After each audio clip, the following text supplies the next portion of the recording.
Hello, everyone. Welcome to Vanished Chicagoland Stories, the podcast. I'm your host, Pete Costanas. This is episode 62, season 3. Today's date is September 25th. We have an interesting show coming up. We're going to talk about three things, kind of unusual topics. One will be a women's clothing store. Another one will be a famous restaurant on the South Side. And third will be a well-known bookstore, independent bookstore, that is. So that'll be coming up. First, we're going to play a little commercial. This program is brought to you by Harlem Furniture. And here is a commercial from 1985. Enjoy. Get this brass baker's rack free and save half on dinettes at Harlem Furniture. 7-piece lacquer look dinette, $2.99, save half. Get the baker's rack free. 5-piece pub style dinette, $3.99, save half. Get the baker's rack free. 7-piece family size oak and cane dinette, $4.99, save half. Get the baker's rack free. Harlem has style. Furniture. Harlem has quality. Discounts too. Nice price place since 1912. Harlem Furniture, you like our style. Now open south at 79th and Cicero. Okay, I'm back. I'm glad you enjoyed the commercial for Harlem Furniture. I remember that furniture company back in the late 70s and 80s. Another one commercials they showed is Aronson. I remember that. They both had catchy jingles. And Harlem Furniture, the first one was located at 2525 North Harlem Avenue in Chicago that borders Elmwood Park. And then they mentioned on the commercial that the second location was at 79th and Cicero, which is the Scottsdale Shopping Center. I used to go there all the time growing up in the area. I think it replaced Goldblatt's. I think it did. I'm not sure. It's been a long time. So I'm glad you enjoy it. Excuse me. Right now, we're going to talk about three things on the program. First, we're going to talk about Bramson Women's Clothing Store. Second is Aylward's Roundup Restaurant. And third, we'll talk about Stuart Brent's Bookshop. First off, we're going to talk about Bramson Women's Clothing Store. And I posted a photo a couple of days ago, and it was a fur hat box from Bramson. And from what I remembered from that store, it was located at, I think, 180 North Michigan Avenue. I think it was located elsewhere previously. I'm not sure. And it was owned by a man named David Bramson. And he had two clothing stores, actually, that sold children's apparel. It was a long time ago. It was during the Depression, even before that. And it was located at Roosevelt Road and Spalding Avenue, west of Kedzie. I think it's the Lawndale neighborhood and on the west side. And the other one was at Lincoln and Belmont. Excuse me. And then his son, Leo Bramson, learned the business at the age of 15 while I was going to high school at Crane Technical High School. And then,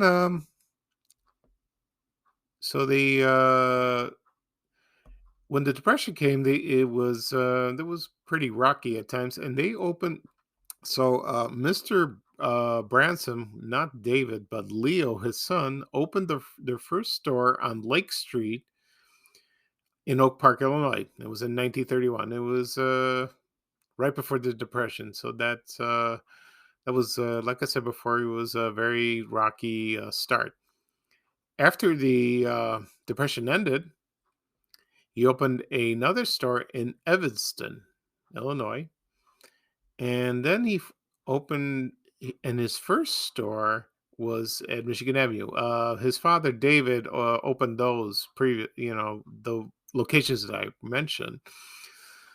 And then he expanded to a couple of locations in Chicago in the suburbs. I'm trying to think on top of my head. Like I mentioned, there was in Oak Park, Evanston. There was one in Park Forest Plaza, Evergreen Plaza in Evergreen Park, Illinois. Let's see what else. And I think one in the city that was in South Shore neighborhood, that 71st and Jeffrey Boulevard. I think there was one there. And then it was known for its high fashion clothes. It wasn't very expensive, maybe moderately expensive, but they were, judging from the catalogs and the photos, they look very pretty and very exquisite. And a lot of women at that time loved them. They loved the fashions, and it reminds me of another store called Paddors. I think it's Paddors. That was another women's clothing. I don't know if Branson opened in Woodfield in Schaumburg. I don't think so. Maybe I could be wrong. And let's see. And then Leo Bramson passed away on September in 1975, and his grandson took over the business, which his name was David. He was named after his grandfather. And later on in the late 70s, he sold the company and there was no more. That was gone. So a lot of people remember fondly about that clothing store. And I do try to find photos or signs, bags of that particular women's apparel store. And people love that. They love seeing that. And some people mentioned in my comments on my Facebook page, Van Chicagoland, that they worked there, they got a discount, and they, on purchasing their own clothes there. Yeah, it was beautiful. They also sold purses and jewelry too. I found a jewelry box about a couple of months ago, and I posted that on Van Chicagoland. So that's one of the few independent stores in Chicago. It wasn't a chain, but and I think the grandson David did sell it to a chain. So, and I mean, he sold it to a corporation. So I think they didn't. They changed it to something else and didn't continue the name, which is sad. Okay. Next thing I would talk about is another uh, this time a restaurant called Aylward's Roundup Restaurant. I hope I pronounced this right, because this was located at 77th South Kedzie Avenue. The address is 7701. And because when I went to Bogan High School, there were a lot of kids in my class that worked there or tried to apply, like me. And that didn't go well. And I went to apply for a job as a busboy. And the manager at the time, I forgot who it was. It could be Dennis Aylward or somebody else. I don't really remember. I only remember he had a mustache. I think all the guys had a mustache, and he was very nice. And but I was young and very reckless. So, and someone from school suggested to apply there because I wanted to look for a job, and my parents were helping me too, and. So I went after school. I went down there to that location and filled out an application. And then I think I gave it to the waitress there, and then she gave it to the manager. And he came out and asked me to sit down, and we talked. And I seemed very confident. He seemed interested to accepting me. So if I got the job, but then. He said, "Oh, I'll let you know." And I said, "Okay." So it seemed positive, but I didn't hear from him. Nothing. So, and then a couple of kids from school asked me, "Did you get the job?" I go, "No, I didn't." And he says, "That's odd, because maybe I did something wrong. I don't know. Maybe I wasn't cut out for the job. Maybe he had a point." Excuse me. So, that I felt disappointed, but then I didn't go for looking for a job right away. But then my uncle, who was living with me at the time, he knew a man, and he owned a restaurant called Mr. Steer Steakhouse. And it was located at 63rd Street east of Kedzie in the Marquette Park neighborhood. And he asked me, "Would you be interested?" And I said, Not really, but my father sort of goaded me to go, but he had a point because you got to start somewhere. And I said, okay.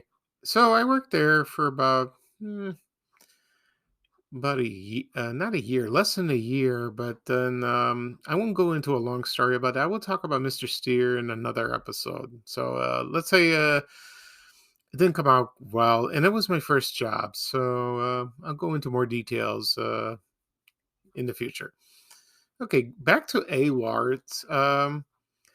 This restaurant opened, I think, late 40s or early 50s. It was around a long, long time.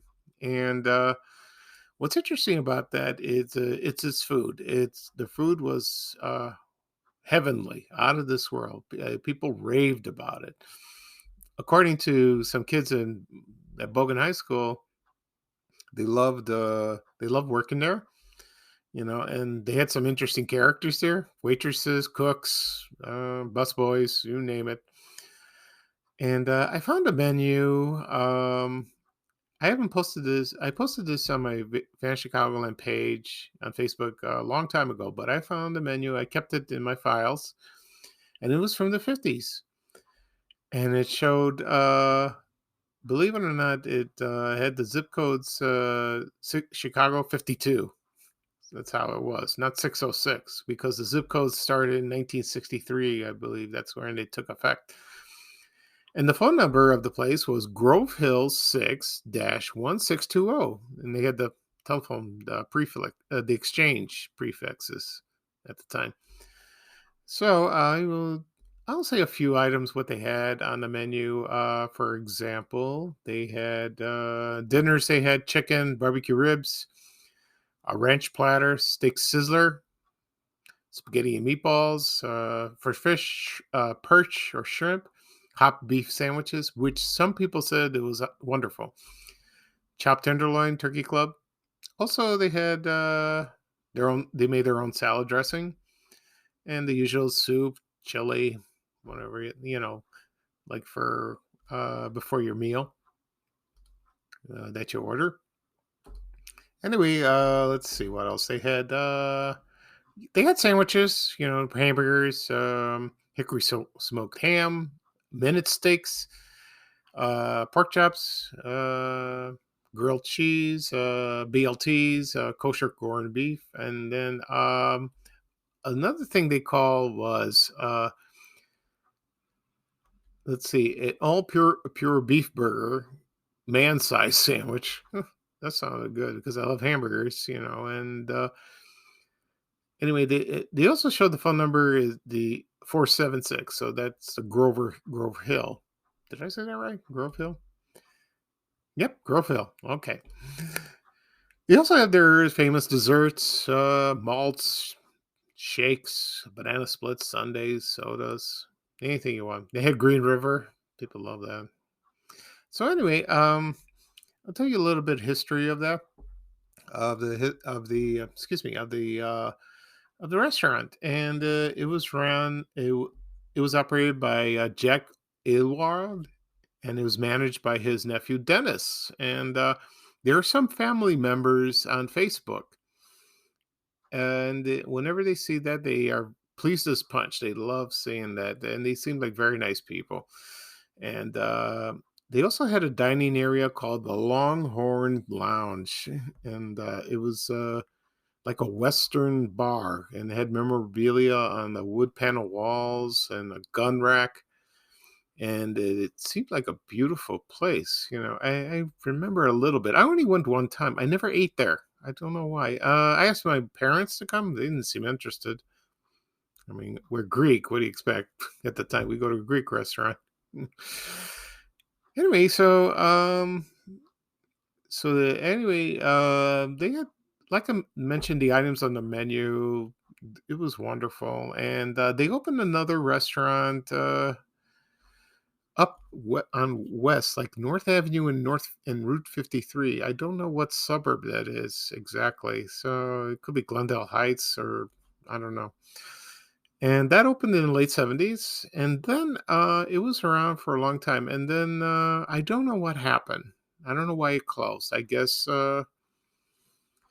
I guess maybe the owner died, and his heirs didn't want to continue. They wanted to do something else. I don't know the real reason. And it was a shame because it was a well-known spot in the Ashburn neighborhood. One of the few places that people rave about, and the food was excellent. And people that I went to Bogan with had wonderful memories. They mentioned about, like I said before, a cast of characters there. So that Aylward's Roundup was a good place, and I posted a photo from the Chicago Tribune, and there was menus. I posted an ashtray, so there's collectibles out there on eBay and all over through the net, so you can find them. Okay. Next thing I would talk about is it was an independent bookstore called Stuart Brent. Now he's a very interesting fellow. I had no idea about him. Maybe I heard his name growing up, but the more I was intrigued about him, the more I want to find out about him. And it's like Riverview, because when I was growing up, I thought Riverview Park was, it's okay. But then when I started doing more research about Riverview, I became fascinated. I wanted to learn more about the park, the rides, how it got started, and why it closed. And that's fascinating. I'm still fascinated. I wish there was more. Same way with Stuart Brent. So I will talk about him and where he's born, how he got started. And let's see what we got. And right here, he was born in 1912. And let's see. He was born Stuart Brodsky on Chicago's West Side, and he served in World War II. And then he was thinking about selling, books. He was interested in books. He probably loved reading, and he found a brownstone on Rush Street. I don't know exactly where. And it was called the Seven Stairs. And the Seven Stairs, excuse me, forgive me for coughing so loud. I talk too much. It was called Seven Stairs, and it was probably a very popular place, but it was it was upstairs in the first floor like that. And then it got popular, and then he moved out of there, and he moved to Michigan Avenue. And I think it could be the first story. It was located at 670 North Michigan, but it could have been located somewhere else. I'm not sure. Anyway, so he gathered a fan base, and authors contacted him, and they made appearances at his store. And he was interested in a lot of things like psychology, and he also started a book club for young people. And it is still run by his daughter Amy Wexler, Amy Brent. And it changed, and it was he. Believe it or not, he had his own books. Excuse me, he had his own TV show, and he started his career in television in the 50s. And the show was called Books and Brent, and it first aired on WPKB, which is WLS on Channel 7, and then it became syndicated nationally. I don't know how long this lasted. I have no idea. But there's a clip of the show in I believe on the website on WTDW Channel 11, so you can view that. I never seen it, so it was fascinating. He had his family on TV, and let's see. So let's see here. So he was a well-bred man, and so he had a fascinating life, as a bookstore. So I think I went there once when I probably worked at City Hall in the 80s, because my favorite bookstores at the time I was visiting was B. Dalton, Crocs and Bertano's, and Crown Books. And then there were some independent bookstores, but I must have went in there. I don't remember. So it must have been him. It must have been the store. And so let's see. So by the 1990s, everything changed, and the rent was very high on the store. So he didn't want to leave, and he didn't want to leave, so he sold it. And so that's a shame. And I don't know what he did in his retired life. So he's probably read all the time. And according to his obituary, he owned a farm near Ashland, Wisconsin. And he died in 2010, and he was 98 years old. God bless him. So, like I mentioned before, the book club is still going, and it's run by his daughter. And and she was interviewed on the on Channel 11 about it. So it was fascinating. So he seemed like a very nice man. Yeah, it's a shame he passed away. Okay. Okay, so that'll be all for these topics I discussed. It was Branson's women's clothing store, Aylward's Roundup restaurant, and Stuart Brent's bookstore. Another thing I'd like to mention now, September is Bozo's Circus Month for Vanishing Chicagoland.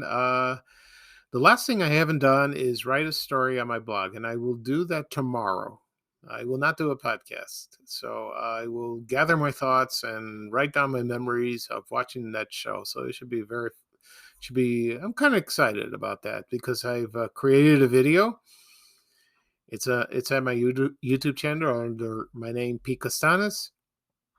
Also, let's see what else I did. I've done so many things I forgot. Oh, I also did podcast episodes, so you can listen. You can access my podcast, and you can subscribe and listen to. I did about 4 episodes talking about the show, but I did it more length on the first one. And so if you subscribe, you can listen to me on Apple Podcasts, Spotify, Google Podcasts, Breaker, Stitcher. You can also listen on my YouTube channel, Vanishing Chicagoland Stories. If you go onto YouTube and do a search, you will find it. You can find all the episodes. I upload them as soon as I'm done with each episode. So I will write up a story on my blog on vanishingchicagoland.blog, and I will write. That would be the last thing I would do about Bozo's Circus. I will post a couple picture photos at the end of the month, which would end next week. And I had a good time doing it. It was fun. And believe it or not, when I went to my high school reunion last Friday, when they showed the video, I created a video of the classmates that attended, and I put their senior pictures, but I couldn't find a way to do autoplay. So as soon as that was done, they showed the podcast on the big screen at 115 Bourbon Street. So it was kind of funny, but I guess people knew they saw it and probably went home and listened to it, which is great. And that's nice. Okay.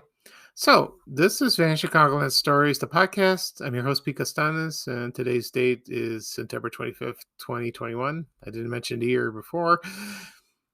And I'm glad you could join me. I had a wonderful time. And so bye-bye for now for me. And here is Ray Rayner saying bye-bye for now. Take care, everybody. Thank you. We have to go. Bye, bye, bye.